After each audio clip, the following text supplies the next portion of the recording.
Hi guys, good evening. ఈరోజు నేను ఒక చిన్న షార్ట్ వీడియో లాగా పోస్ట్ చేద్దాం అనుకుంటున్నాను. అదేంటంటే ఒక మూవీ రివ్యూ. ఆ మూవీ ఏంటంటే ఈ మధ్య అందరూ బాగుంది అని హైప్ క్రియేట్ చేసిన movie name Jigris. I don't know the movie. అందరూ హైప్ చేస్తూ ఉన్నారు. ఎట్ లాస్ట్ యూట్యూబర్స్ ఓటీటీలోకి వచ్చాక దాని రివ్యూ ఇచ్చాక అప్పుడు నేను చూశాను. సన్ నెక్స్ట్ అనుకుంటా. ఐ థింక్ దీని రివ్యూ నా ఒపీనియన్, నేను చెప్తున్న రివ్యూ కాదు ఇది, ఇట్స్ మై ఒపీనియన్. నాకైతే మూవీ నచ్చలా. అంటే అంత అయితే చెత్తలాగా అయితే చెత్త అని కూడా అనలేవు. ఇట్స్ నాట్ హాల్లో చూసేంత వర్త్ మూవీ కాదు.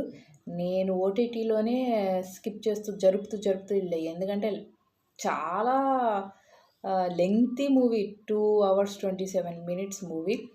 నాకు బాగా ల్యాగ్లా అనిపించింది. అండ్ నాకేమేమి నచ్చలేదంటే, నలుగురు ఉంటారు ఫ్రెండ్సే కదా అందరూ, ఒక స్టారు, మిగతా ముగ్గురు సైడ్ ఆర్టిస్టులుగా కాదు, అందరూ ఈక్వల్ ప్రయారిటీ. బట్ వై ఒక్కడే వాగుతూ ఉంటాడు, సినిమా అంతా ఒక్కడే వాగుతుంటాడు. అండ్ ఏ సిచ్యువేషన్ వచ్చినా క్రియేట్ చేసేది ఆ వాగేవాడే, అండ్ ఆ సిచ్యువేషన్ని ఎండ్ చేసేది వాగేవాడే, ఆ సిచ్యువేషన్ నుంచి బయటపడేసేది వాగేవాడే. మిగతా ముగ్గురు ఓకే అని కూర్చుంటా. నాకు అసలు నచ్చలేదు. అండ్ అదొకటి. నెక్స్ట్, తొక్కితే గోవా వెళ్దాం. ఎందుకు గోవాని అంత హైప్ క్రియేట్ చేస్తున్నారు? అదో పెద్ద అచీవ్మెంట్ లైఫ్లో. గోవా అంటే అచీవ్మెంట్. నార్మల్గానే we have lot of tourist places. Goa వెళ్దాం, గోవా పోదాం అంత. నాకు ఆ గోవాని అంత హైప్ చేసి చిన్నప్పటి నుంచి అదో పెద్ద అచీవ్మెంట్ లాగా. ఆ గోవాకి అంత ఇచ్చి చేసేంత లేదు. మీరు ఏ డెస్టినేషన్ తీసుకున్నా ఆ జర్నీ, ఆ movie, it doesn't make any impact. And ఇంకో పాయింట్ నాకు నచ్చింది ఏంటంటే, ఆ వాగుతూ ఉంటాడే వాడు ఇంకో ఫ్రెండ్ని రిచ్ కిడ్, అరే నువ్వు రిచ్ కిడ్ రా అయితే ఏంటి? రిచ్ కిడ్ అయితే ఏంటి? రిచ్ పీపుల్ అంటే అంత నెగిటివా? రిచ్ పీపుల్ ఎందుకు బ్యాడ్గా పోర్ట్రే చేయాలని చూస్తారు?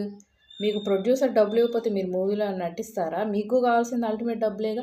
రిచ్ కిడ్ అనేవాడు చివరిలో శాలరీ బేరం ఆడతాడు. వాడి మొహాన్ని పట్టకొస్తే అక్షరం రాదు. వాడు 1,00,000 నుంచి బేరం ఆడుకుంటూ 35,000 తగ్గుతాడు. వాడికి డబ్బులేగా కావాలి. ఎవరికైనా డబ్బులే కావాలి.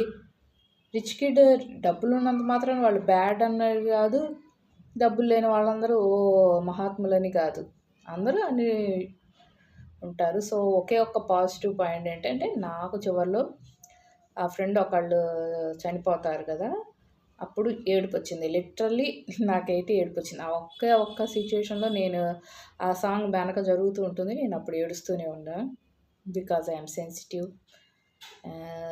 That's it my opinion on Jigris. Thanks. నాకు అసలు థియేటర్లో మూవీస్ వాచ్ చేయడం అలవాటు లేదు. అదొక పెద్ద ప్లస్ అవుతూ ఉంటుంది ఇలాంటి మూవీస్ ఓటీటీలో చూసినందుకు. బాయ్.